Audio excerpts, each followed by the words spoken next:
Goeiedag, liewe vriende. My naam is Nico Jeffer van die AP Kerk Kimberley in Douglas.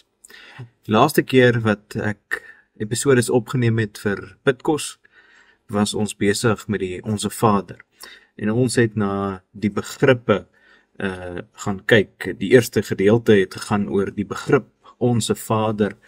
En toe ons weer later stilgestaan by die gedeelte, laat u naam geheilig word. En toe laastens die gedeelte wat sê, gee ons vandag ons daaglikse brood. Nou vandag gaan ons verder met die begrippe wat vir ons oorbly. Matteus 6 vers 10 sê, laat u koninkryk kom, laat u wil geskied, soos in die hemel, net so ook op die aarde. Dit is op hierdie eerste gedeelte waarop die fokus val, laat u koninkryk kom. Die koninkryk van God is een van die groot temas van die Bybel.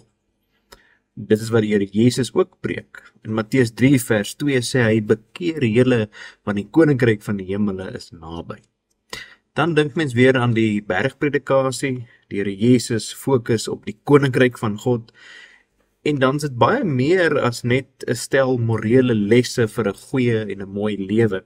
Dit gaan dan baie meer oor die karaktereienskappe van diensknegte van die Allerhoogste wat in sy koninkryk woon.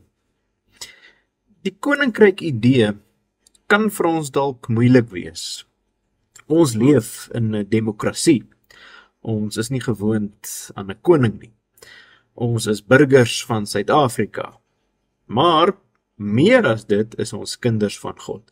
So eerstens is ons diensknegte van die Here in sy koninkryk, en dan is ons burgers van ons land. Wanneer ons dan bid, laat u koninkryk kom, dan bely ons heel eerste dat hy die koning is, en dat ons sy diensknegte is.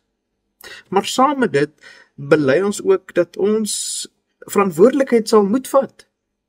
Dit beteken dat ons dan God se koninkryk sigbaar sal maak in alle aspekte van my lewe. In alle aspekte van my lewe is God koning.